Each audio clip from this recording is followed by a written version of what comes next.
Olá, então nós vamos iniciar agora o último bloco da nossa unidade 1, tá? Então nós vamos retomar aí o exercício do cálculo de impulso pela teoria de Rankine e vamos para o nosso tema final, que é a introdução às estruturas de contenção, tá? Lembrando aí que o tema de estruturas de contenção é o nosso objetivo de aprendizagem de uma forma geral do curso, o qual a gente vai iniciar aqui na nossa unidade 1.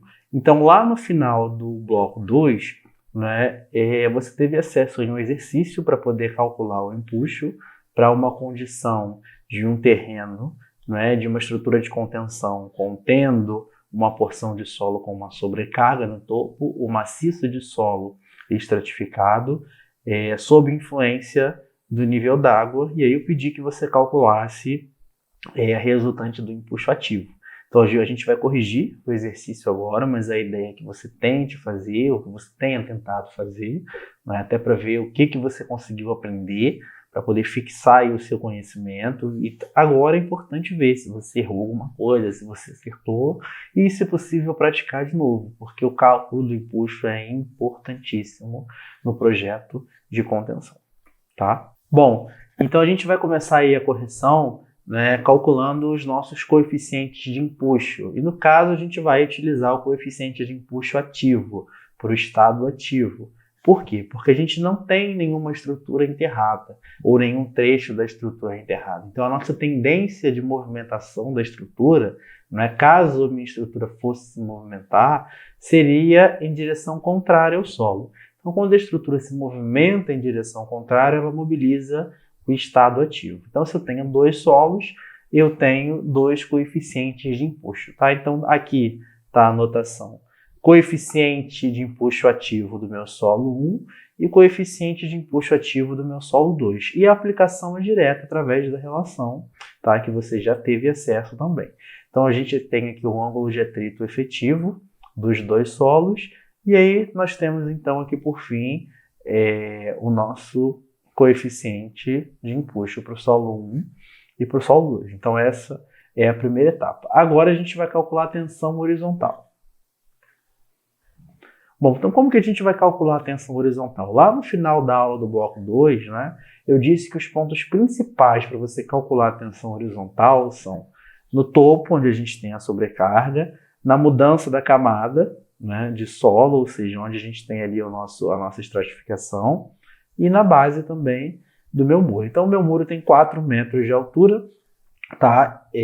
Eu tenho ali a mudança de solo a 2 metros de profundidade, então a gente vai utilizar essas cotas aqui. Cota 0 é no meu topo, que tem a localização, tá? Cota menos 2 eu tenho mudança de camada de solo 1, e mudança de camada do solo 2 eu tenho a minha base. Então, essa etapa aqui agora, né, prestem bastante atenção. Se você teve alguma dificuldade, ou mesmo que você tenha feito, você vai ver que você acertou, né? Mas presta muita atenção agora, porque isso aqui é crucial e fundamental para você traçar o seu diagrama de empuxo. Então, aqui é o desenvolvimento, tá? Que está aqui com a nossa aplicação das nossas correlações.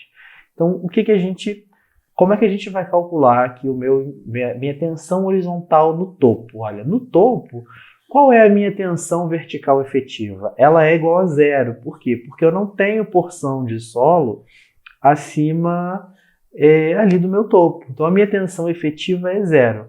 Mas pelo meu cálculo ali da tensão horizontal, né, eu não tenho nem coesão, porque o meu solo é arenoso, tá? E também não tenho solo para calcular minha tensão efetiva, mas eu tenho uma sobrecarga.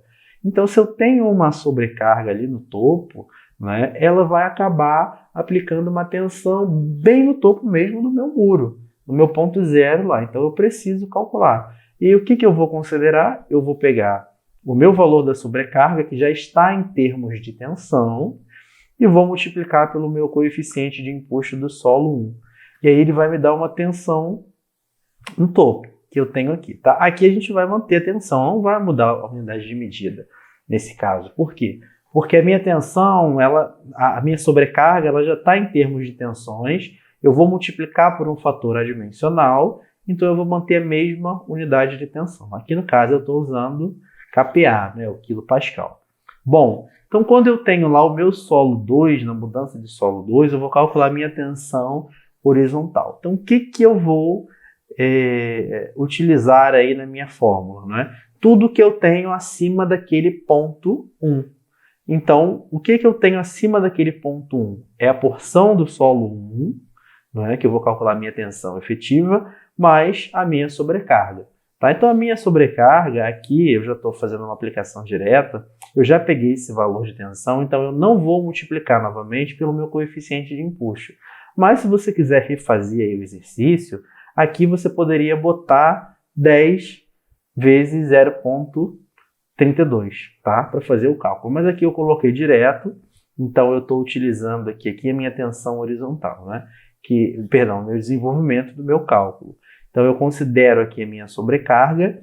E o que vai ser a minha tensão horizontal mesmo por conta do solo? Vai ser a minha tensão vertical efetiva. Ali eu não tenho influência do nível d'água. Então a minha tensão de solo vai ser só o solo sem descontar a parcela de água. Então é o meu peso específico do solo. Tá? Princípio das tensões efetivas aqui, cálculo de tensões no terreno. Então vai ser 16 kN por metro cúbico, que é o meu peso específico do solo, vezes 2 metros de altura, tá? Vezes o meu coeficiente de empuxo ativo, que é o 0,32. E aí o somatório dessas duas parcelas aqui vai me dar esse valor de 13,4 kPa, que é o meu valor de tensão. Então esse valor de tensão horizontal, na mudança de camada, é o que está acontecendo ali por conta do solo 1, é bem na dimensão mesmo. Então o que está pesando ali no solo 1 é esse valor. Só que pela teoria de Rankine, quando eu tenho maciço estratificado, eu tenho que fazer 2 cálculos quando eu tenho mudança de camada. Um cálculo eu vou fazer utilizando o coeficiente de empuxo do solo 1, e outro cálculo eu vou fazer utilizando o coeficiente de empuxo do solo 2, tá? Por quê? Porque é como se eu tivesse uma sobrecarga em cima do meu solo 2, não é? Que eu também vou multiplicar pelo meu coeficiente de empuxo. Então, olha só, aqui, só para a gente ter uma ideia para ficar mais fácil. Eu não peguei aqui a minha sobrecarga e multipliquei pelo meu coeficiente de empuxo do meu solo 1. Então, eu vou imaginar que o meu solo 1 e a minha sobrecarga em cima do meu solo 2, né, tudo isso vai ser uma nova sobrecarga. Vou imaginar. E aí eu vou pegar essa nova sobrecarga e vou multiplicar pelo meu coeficiente de empuxo, tá? É o cálculo semelhante ao que eu fiz aqui, só que eu vou ter que contemplar tudo que está acima do meu solo 2. O que está acima do meu solo 2, bem ali na divisão de camadas? Eu tenho a minha sobrecarga de 10, que eu vou multiplicar aqui por 0,35, que é o meu coeficiente de empuxo do meu solo 2, não é? E mais o meu solo 1 mesmo, que é o quê? O peso dele, que é 16 kN por metro cúbico, que a gente já viu, não é? Vezes 2, que é a espessura da camada de solo 1, e tudo isso eu vou multiplicar por 0,35. Se você quisesse, você poderia fazer essa conta direta aqui, tá? Mas eu optei por fazer assim para ficar mais fácil a visualização. Então, tudo isso aqui eu vou ter um valor de tensão. Isso tudo aqui, gente, esses dois valores de tensão horizontal, eles vão estar presentes ali na minha divisão de camadas, tá? E uma outra coisa importante, antes da gente fazer o cálculo das tensões na base, é que aqui, na minha cota menos 2, começa o nível d'água. Só que eu não estou considerando o meu nível d'água, ele é uma parcela separada, como a gente já viu. Então, quando eu vou calcular aqui a minha tensão na base, eu não vou considerar a minha parcela de água, tá bom? Eu vou calcular em termos efetivos. Então, qual vai ser a minha tensão horizontal na minha base? Vai ser a minha tensão vertical vezes o coeficiente de empuxo. Aplicação direta, por quê? Porque eu não tenho coesão do solo nesse caso, tá? Então, qual é a minha tensão vertical? Lá na minha base, ou seja, tudo que está acima daquele ponto que eu tenho. A minha sobrecarga, a minha porção do solo 1 e a minha porção do solo 2. Só que nesse caso aqui, como eu tenho solo sob influência do nível d'água, então eu tive que desconsiderar essa parcela de água. Então o meu peso específico a ser utilizado aqui na base para o solo 2 vai ser o meu peso específico submerso, tá? Pessoal, isso aqui é cálculo de tensões, que é o princípio das tensões efetivas básico, novamente aparecendo aqui. Tá? Então eu vou pegar todas as minhas parcelas e vou multiplicar agora por um coeficiente de empuxo, que é o do solo 2, que é o que eu fiz aqui de forma direta, e eu tenho a minha tensão na base. Tá? Então isso aqui eu fiz em forma de tabela para ficar bem fácil, você pode fazer, ou pode fazer no seu formato também, mas o importante é a gente saber, né, a localização aí, como calcular, e no final a gente guardar esses valores de tensões. Por quê? Porque agora que a gente já tem a magnitude das tensões, nós vamos calcular então, nós vamos traçar o diagrama de tensões horizontais. Bom, então antes de partir para o traçado do diagrama de tensões horizontais, a gente vai calcular a poro-pressão. Por quê? Porque a água está lá, né? Ela está aplicando uma tensão horizontal também na minha estrutura, que é independente da minha porção de solo. A poro-pressão, ela depende do peso específico da água e da altura de coluna d'água. Então aqui também eu fiz em forma de tabela e eu coloquei aqui só para não confundir, né, a localização do topo da minha posição do NA, ou seja, onde ele inicia, na minha base, que é o meu ponto de interesse. Então aqui o meu desenvolvimento não tem nada, por quê? Porque eu não tenho água, está seco. Então a minha tensão, né, a minha poro-pressão, ela é zero. Na base eu tenho aqui o peso específico da água, tá, que eu considerei aqui como 10 kN por metro cúbico para facilitar o nosso cálculo, vezes a altura de coluna d'água, que são 2 metros. Então nós temos aqui 20 kPa, que é o nosso valor de poro-pressão. Então agora sim nós podemos traçar o nosso diagrama de tensão horizontal.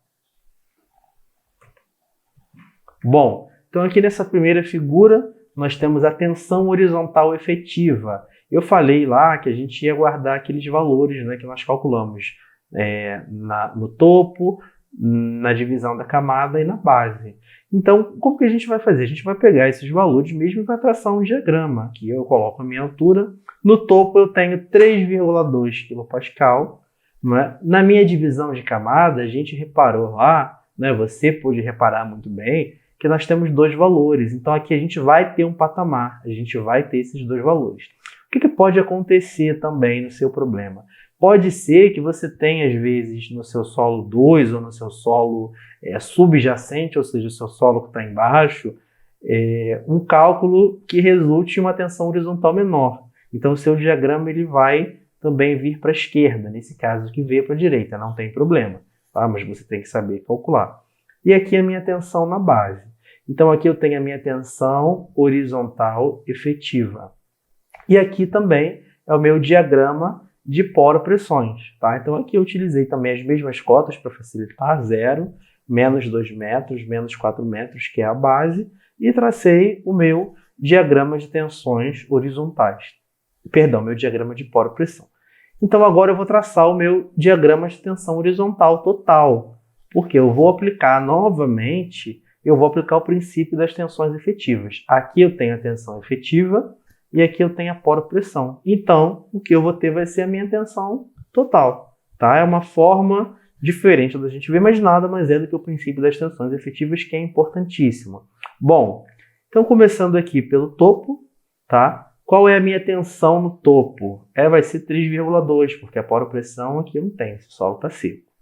Aqui, a menos de 2 metros, né, ou seja, onde eu tenho aqui a divisão do solo, a estratificação do solo, a minha poro-pressão ela também é zero, porque aqui coincidiu de ser o meu nível d'água. Então eu não tenho nenhum valor para acrescentar. Mas na base, o que está atuando na base do muro? Eu tenho a minha tensão horizontal por conta do solo, tá? Por conta do nosso coeficiente de empuxo, da minha tensão efetiva vertical, a tensão horizontal, mas eu também tenho uma parcela de tensão ali por conta da poro-pressão. Então, se eu quero saber tudo que está atuando ali na base da minha estrutura, eu tenho que somar essas duas parcelas, tá? Bom, e a soma dessas duas parcelas vai dar o valor que a gente tem aqui. Então, a gente tem uma mudança do nosso diagrama, que é o que a gente vai utilizar agora para poder calcular o nosso empuxo, tá? Então, você que está observando, preste bastante atenção. Isso aqui é o diagrama de tensão horizontal. Isso aqui ainda não é o empuxo. A gente ainda vai calcular o empuxo. O que é isso? O que é o empuxo? A gente vai transformar esse diagrama todo aqui em uma única força. Então, quando você estiver fazendo aí o seu cálculo de empuxo do seu solo, você vai ter diagramas diferentes, pode ter água, pode não ter, mas o empuxo vai ser o resumo desse diagrama em uma única força, que é o que você vai levar para o seu projeto, tá? Então agora a gente vai avançar. Bom, então agora para poder facilitar aqui o cálculo do nosso empuxo, né, para a gente resumir o nosso diagrama de distribuições de tensões horizontais em uma única força, eu posso dividir aqui em áreas que eu posso calcular facilmente a área, né, dessas figuras. E aí, a partir daí, então, dessa divisão, ou seja, desse desmembramento, dessa simplificação do diagrama de tensões, fica muito mais fácil eu calcular o meu empuxo. Tá? Então, aqui a gente pegou todo aquele diagrama e nós dividimos aqui em 4 figuras de áreas mais simples, que são 2 retângulos e 2 triângulos. Por quê? Porque eu sei facilmente, eu consigo aqui obter facilmente a área desses diagramas. Então, eu vou calcular, né, a área desses diagramas individualmente, e aí eu vou ter um valor que vai ser o empuxo, mas em relação a essa parcela que eu estou considerando, tá? Então, o que eu estou querendo dizer aqui? Eu aqui, por exemplo, nesse retângulo 1, não é? Eu vou calcular a área desse retângulo. Então, vai ser o meu empuxo referente à minha área 1. Tá? Do meu triângulo, que aqui é a minha figura 2, eu vou calcular o empuxo, que vai ser o meu empuxo referente à minha figura 2. E assim sucessivamente. Aqui no caso nós temos 4 figuras, mas você pode ter mais. Tá? Geralmente elas são retangulares e triangulares. Na teoria de Rankine elas sempre vão ser retangulares ou triangulares. E aí fica mais fácil de você calcular. Tá? Bom, então uma coisa que é muito importante você saber, por que a gente vai calcular a área? Porque quando a gente pega e faz a integração desses diagramas aqui, né, a gente vai chegar na fórmula da área. Então, é por esse motivo, tá? A explicação de nós utilizarmos a área do diagrama é por conta da integração, ok? Então, a gente vai transformar essas figuras aqui em um único valor, tá? Bom, avançando, a minha figura 1, que é um retângulo, então a área dele é a base vezes a altura, ok? Então, eu vou retornar aqui, tá? Base vezes a altura. Olha, a altura nós sabemos, 2 metros. E a base também, né? Que é 3,2 kPa. Então, se você fizer isso, por exemplo, se você fizer com esses valores em uma ferramenta de desenho que você tenha, um software que você usa para fazer desenho técnico, né, você consegue traçar esse diagrama com muita facilidade, ou até à mão mesmo, fazendo com escala, se você tiver em uma escala boa, com os valores corretos, então fica muito mais fácil de você visualizar, tá? Então aqui a área dessa figura 1 vai ser a altura, que é 2 metros, vezes a minha tensão horizontal, que é 3,2. Nós vamos fazer isso para todas as figuras, tá? Bom, então a minha figura 2, né, qual é a notação aqui? O empuxo, que é o nosso da minha figura 1, é base vezes altura, que eu tenho 6,4 kN por metro. Esse metro aqui, né, é uma notação que a gente usa que é por metro de muro. Por metro de estrutura, enfim, no sentido perpendicular ao nosso plano aqui, tá bom? Bom, então, empuxo da minha figura 2, que é um triângulo, tá? A minha área base vezes altura dividido por 2. Então, aqui também é só uma formulação matemática que eu tenho, eu só faço um desconto. Vamos entender aqui esse 3,4 menos o 3,2, tá? Retornando aqui. Então, qual vai ser a minha altura? É 2 metros. E qual é a minha base? Eu sei que aqui, olha, onde termina, ele é 13,4. E aqui, ele é 3,2, que é o total. Então, para eu saber isso aqui, é só eu fazer essa subtração, tá? E aí eu tenho aqui também o meu valor de empuxo 2, também unidade de força. Eu fiz o mesmo para a minha figura 3, que também é um retângulo. Então, eu tenho base vezes altura e ele me dá um empuxo. E também para a minha figura 4. O empuxo da figura 4, que é um triângulo. Então, eu também tenho aqui, né, após aplicar a equação de área do triângulo, eu tenho o meu valor de empuxo. Ok, mas essas parcelas aqui, né, eu só dividi para tornar o meu cálculo mais fácil. Então, eu preciso saber qual é a minha parcela total de empuxo, ou seja, é o resumo de todo aquele diagrama em uma única força. Então, eu vou simplesmente somar esses valores aqui de empuxo, 6,4, 10,2, 29,4 e 25,6. E aí eu vou ter o meu empuxo total, né, ali no sistema, que vai ser 71,6 kN por metro. Bom, então agora que a gente já calculou a resultante de empuxo individual para cada figura do diagrama que a gente desmembrou, e nós calculamos também a resultante total de empuxo, então a gente precisa saber o ponto de aplicação dessa força, tá? E nós temos como calcular o ponto de aplicação do empuxo total partindo também do ponto de aplicação das resultantes individuais de cada figura. Tá? Então, o que a gente tem aqui? Por exemplo, essa força aqui de 6,4 kN por metro, ela é referente ao nosso retângulo 1. Tá? Então, eu vou retornar a imagem para a gente ver, bem devagar. Retornando aqui, mais um slide. Aqui a gente tem a nossa figura 1. Então, onde que está atuando aquela força de 6,4? Ela está atuando aqui, né, na metade da altura desse retângulo. Só que a metade da altura desse retângulo, em relação à minha base aqui da minha estrutura, né, eu tenho que somar esses 2 metros. Então, o ponto de aplicação dessa força aqui, em relação à minha base, que é o meu ponto que eu tenho de referência, são os 2 metros mais 1 metro, ok? Então, nesse caso aqui, por exemplo, a minha força do meu triângulo 2, ele está atuando aonde? A 2/3 da altura, tá? Do meu triângulo. Só que esses 2/3 da altura aqui, em relação à base, para eu saber a distância, eu também tenho que somar os 2 metros. Aqui na minha figura 3, ele está atuando na metade da altura, então, em relação à minha base aqui, vai ser 2 metros mesmo. E aqui também eu tenho a 2/3 da altura, tá? Diretamente, 2/3 da altura de cima para baixo, mas se eu for considerar aqui de baixo para cima, vai ser 1/3 da altura. E aqui também. E aqui eu não tenho que somar com nada, porque eu estou bem mais próximo da base. Então é isso que essa imagem mostra aqui para a gente já esse somatório, tá? Aqui também é a altura da nossa estrutura lá, de 0 a 4 metros, e aqui o ponto de aplicação dessas forças. Bom, então se você observar, o que eu tenho aqui? Eu tenho força e eu tenho distância. Então, eu posso calcular o momento, né? Que é a forma como a gente vai calcular o ponto de aplicação, então, da minha resultante de empuxo total.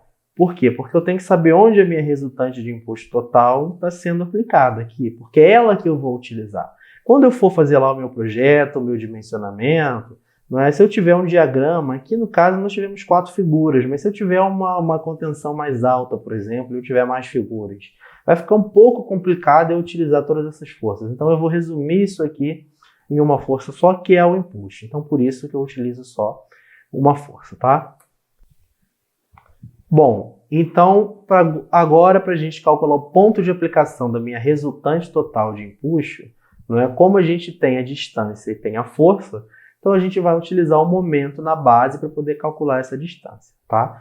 Então eu tenho aqui o meu momento na base, né? A minha parcela da minha figura 1, figura 2, figura 3 e figura 4, ok? Força vezes distância, força e distância, força e distância, força e distância, somando eu tenho o momento total na base, que eu vou dividir pela força total, ou seja, o meu empuxo total, e ele vai me dar a distância. Essa distância aqui é o ponto de aplicação do meu empuxo em relação à minha base, que aqui a gente tem 1,31 metros. Então essa figura aqui ela é um resumo.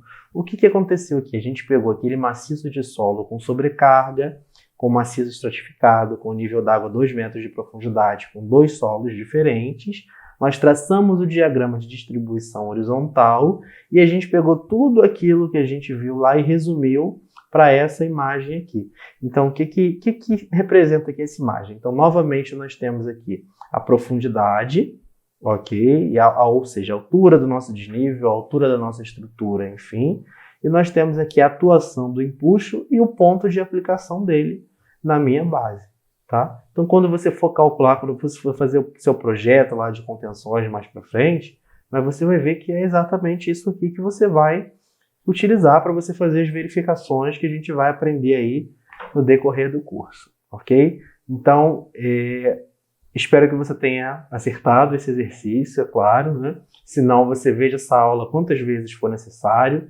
Tente fazer, porque é um exercício que ele tem considerações aí que você vai encontrar, você vai esbarrar, você vai lidar com isso no seu dia a dia, então é muito importante você aprender. Então aproveite essa disponibilidade que você tem dessa videoaula, do gabarito que você tem, mas é importante que você aprenda a calcular o empuxo.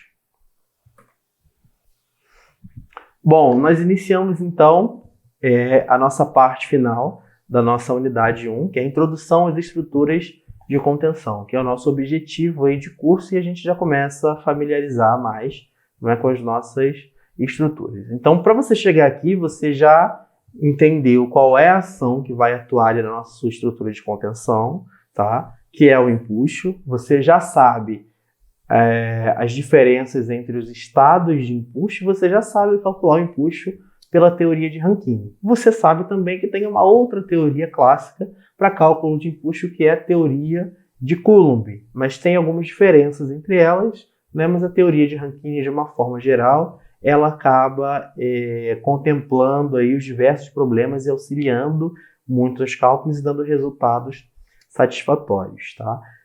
Bom, então a área de estruturas de contenção é fortemente relacionada à área de estabilidade de talude. Por quê? Porque quando você vai conter uma porção de solo, você precisa saber qual é a porção de solo, onde está passando a sua superfície de ruptura, ou melhor, qual é a tendência de deslizamento, ou movimento, ou ruptura daquele solo. E é a análise de estabilidade do talude que vai te dar essa indicação. Então tem duas formas aí de a gente verificar a estabilidade de um talude, né? Uma delas é em função da inclinação. Então eu posso dizer que eu tenho um talude estável quando a inclinação do talude é menor que a minha inclinação de segurança. O que é a inclinação de segurança? É aquela inclinação que vai me dar uma condição favorável e segura, tá? Que meu talude não vai romper. Se eu tiver uma inclinação do talude maior do que a inclinação de segurança, então eu posso dizer que aquele talude pode alcançar aí a estabilidade. Só que uma forma mais comum e mais conhecida de você verificar a estabilidade do talude é em função do fator de segurança, né? Que é muito mais utilizada aí. Bom, então se a gente for verificar o campo da teoria, né, o que a teoria fala para a gente? Que o talude, para ser estável, o fator de segurança dele deve ser maior do que 1, tá? E nós temos também aí o conceito de talude com fator de segurança aceitável. O que é isso? Por vezes, né, nós devemos ter aí o fator de segurança maior do que 1, só que a normativa, a legislação, o manual que você está seguindo, ele exige um valor mínimo, 1.3, 1.4, 1.5, e aí entra o conceito de talude aceitável. O meu fator de segurança, né, do meu estudo, deve ser maior que o fator de segurança exigido. Né? Para o talude instável, aí de uma forma simples também, né, a gente pode dizer que o talude é instável quando o fator de segurança for menor ou igual a 1, ou muito próximo de 1, que é o que a teoria nos diz. Né? Mas nós também temos o caso de taludes com fatores de segurança não aceitáveis, quando o meu fator de segurança ele pode ser maior do que 1, só por exemplo, mas ele é menor do que o exigido. Um exemplo, eu tenho uma norma que exige um fator de segurança de 1.5, mas o meu talude é 1.3, 1.2, eu não consigo alcançar o mínimo da norma. Então, nesses casos, é necessário então, implantar uma estrutura de contenção. Mas antes de eu implantar ou de eu prever essa estrutura de contenção, eu preciso saber onde passa a minha superfície de ruptura, qual é a tendência de deslizamento, né, qual aquela superfície de ruptura, se ela é global, se ela é local, qual é o meu critério de análise para ver a condição do talude, se é estável ou não. Então, é uma área que ela é muito relacionada à estabilidade de taludes. Bom, e de forma simples, né? A condição de estabilidade de talude ela é relacionada aí com os parâmetros do solo, a geometria e o estado de tensões do talude, ou seja, as tensões cisalhantes, né, que estão atuando. Então, a gente pode falar um pouquinho também sobre sobrecarga no terreno, sobre poropressão. Isso tudo vai influenciar a estabilidade de taludes. É claro que isso vai desdobrando em outros tópicos, mas que não são o nosso objetivo aqui. É importante você saber apenas que quando você fala de estrutura de contenção, você vai ter um contato com a área de estabilidade de taludes também, é inevitável. Mas aqui para a gente, não é de interesse saber o seguinte: olha, você verificou a estabilidade de um talude, não é? Ou o seu talude está com um fator de segurança não aceitável. Então você tem que implantar uma estrutura de contenção. Tá? Se o seu talude for estável, você tem área para isso, você tem espaço para isso, né? O seu solo está bom, você consegue fazer bermas ou banquetas, como são chamadas também, tem uma inclinação favorável, você tem altura para isso, então você prossegue com o seu projeto. Mas se você não tem, né, se você tem um talude instável ou com um fator de segurança não aceitável, então você executa a contenção de solo para poder garantir aí a sua estabilidade. Então isso já é puxando um gancho, entre aspas, do que a gente vai ver mais para frente. Por quê? Porque você vai projetar, você vai prever a sua estrutura de contenção, mas você também vai ter que ver o fator de segurança novamente, para ver se aquela condição aceitável de fator de segurança foi alcançada. Então é um processo que tem várias idas e vindas, às vezes é um processo não é iterativo, mas que você tem que sempre alcançar a sua condição de segurança.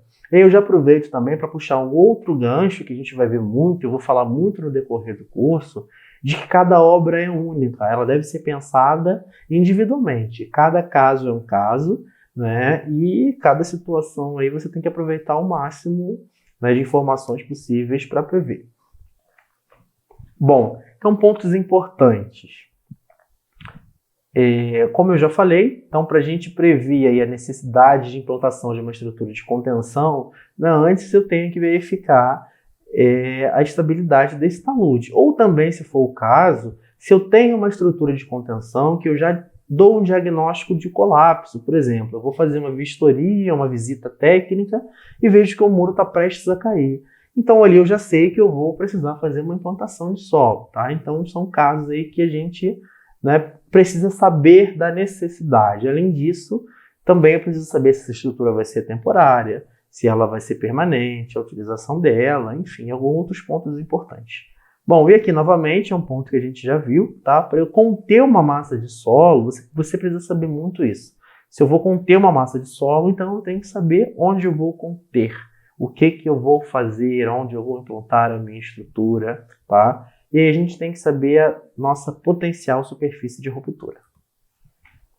E o que é uma estrutura de contenção? Como a gente já falou, como o próprio nome diz, né? É uma estrutura que suporta uma massa de solo potencialmente instável. Isso. É uma definição muito simples e ela está presente aí nos mais variados tipos de obras, sejam obras permanentes ou obras temporárias. Então nós temos estabilização de encostas, né? As encostas são os taludes naturais, margens de rodovias, elevação de terreno, espaço subterrâneo, que é o caso de escavação, obras portuárias, escavações temporárias, enfim, áreas ambientalmente sensíveis e uma gama aí de obras possíveis onde você, né, tenha essa potencial superfície de ruptura do solo. Então a gente é sempre condicionado à necessidade de conter uma massa de solo que pode se deslocar.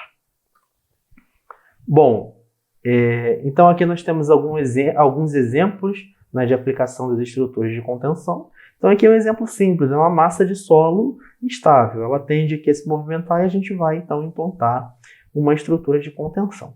Aqui nesse exemplo B é um exemplo de elevação de nível. Então se você for observar, aqui você tem um nível do terreno, né, e você não vai botar um aterro contínuo, você só quer elevar um nível aqui do seu terreno em uma dada região, então você vai implantar uma estrutura de contenção, se for o caso, ok? Aqui no nosso exemplo C, nós temos um exemplo de criação de um espaço subterrâneo, então é um exemplo de escavação também, tá? Que você vai conter lateralmente aqui a sua massa de solo, e aqui é um exemplo de uma escavação temporária. E aqui é interessante você saber, né, como é uma escavação temporária, o tempo que você pode deixar ou a altura crítica que você pode alcançar sem que aquele solo venha a romper. Se você vai escavar menos do que o seu solo permite, ou seja, se você tem uma altura de escavação menor do que a sua altura crítica, e se a sua obra realmente for temporária, né, então, e desde que você faça algumas outras análises, então você pode continuar com a sua escavação temporária. Mas mesmo sendo temporária, se você verificou aqui que tem uma tendência ao deslizamento, se a sua altura é maior que a altura crítica, ou se o solo não tem capacidade nenhuma de suporte, então surge a necessidade de implantação de uma estrutura de contenção. Então aqui também são novos exemplos. Aqui nós temos uma margem de via, que é uma coisa muito comum também, né? Inicialmente um corte que foi executado, e aí as duas margens foram contidas com duas estruturas de contenção.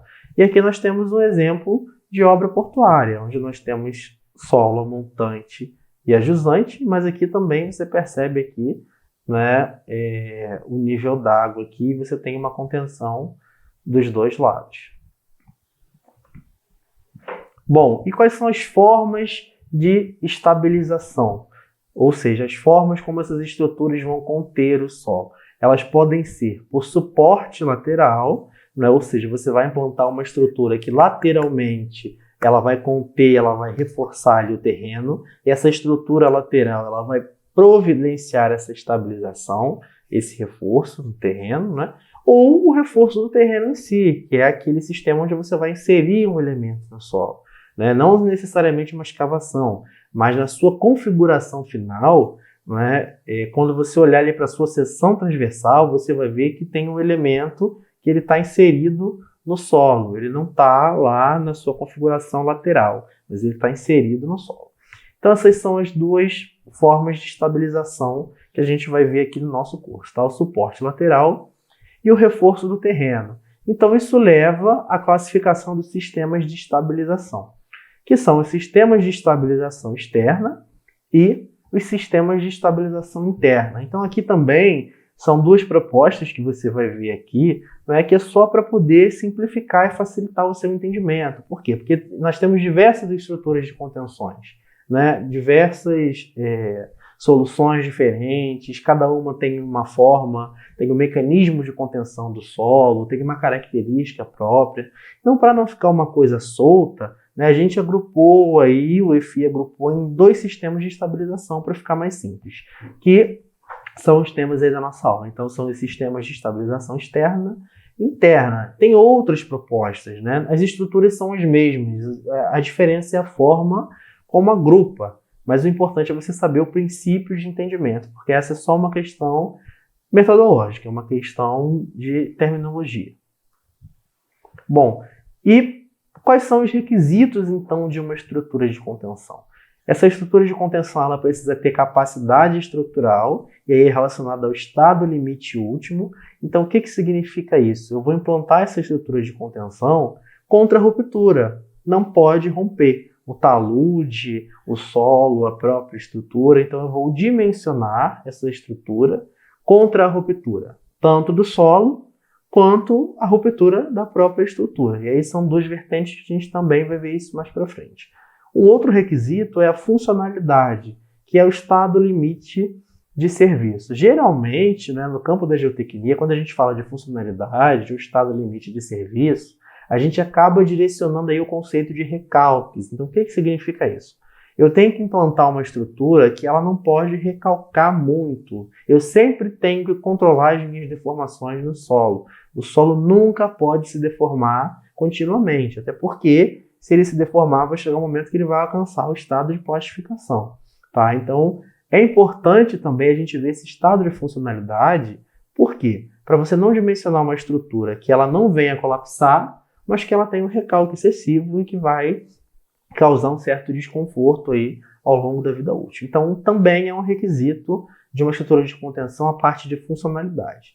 Então, adicionalmente, tem a durabilidade, que é o esperado, a questão econômica, que é importante, e a questão social, que vai muito do meio, né, do entorno no qual aquela estrutura vai ser implantada. E é uma questão regional também, de onde ela vai ser implantada, quais questões que você tem que verificar, a influência com o entorno, a influência com as pessoas, se vai ter algum impacto, alguma mudança no meio ambiente, na vida das pessoas que vão conviver com aquela estrutura.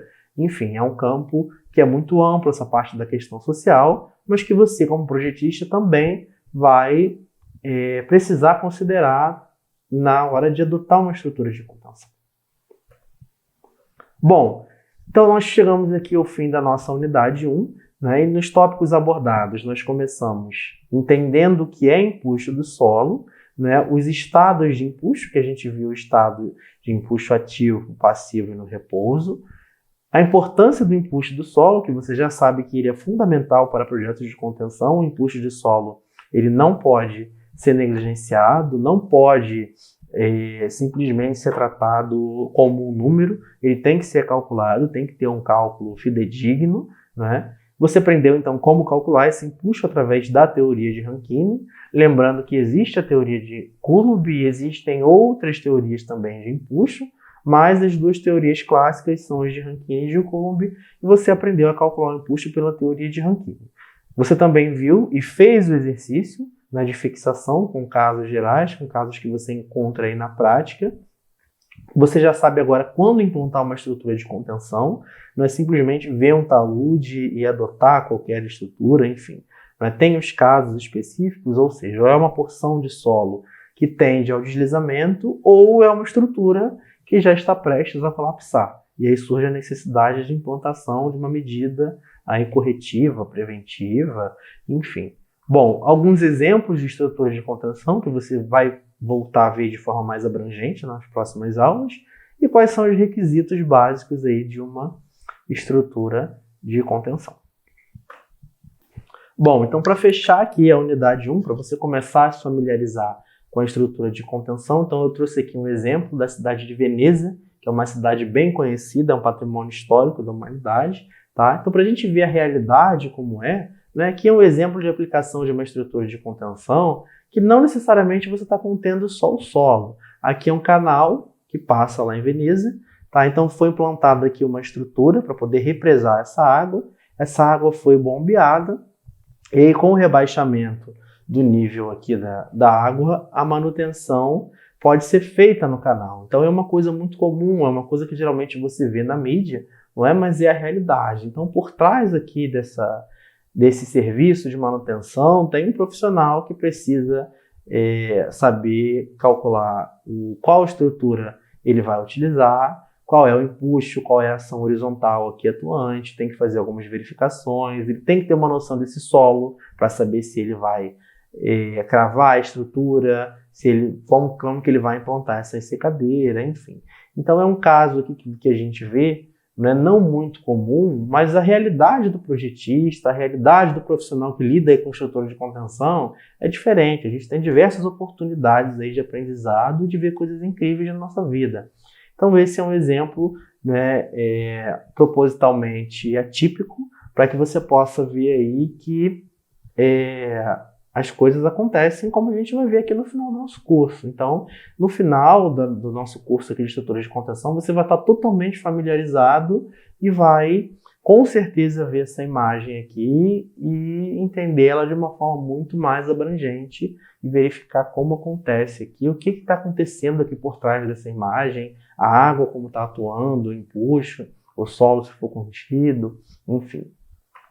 Bom, e para fechar aqui também é uma outra imagem, também de Veneza, também de um canal, só que esse é um canal maior. Então aqui nós temos uma ensecadeira, né, que foi feita com uma cortina de estaca-prancha, e aqui a água é bombeada. Então quando essa região aqui intermediária, ela fica seca, então a manutenção pode prosseguir. É uma figura um pouquinho atípica, né, incomum, como eu já falei, mas é uma realidade diferente do que a gente vê, né? Mas é a sua realidade, né? A realidade que você vai vivenciar aí ao longo desse curso e que vai estar apto e capaz. Bom, então nós finalizamos aqui a nossa unidade 1. Não deixe de ler então o roteiro da unidade 2 e a gente se encontra então na próxima aula. Até lá!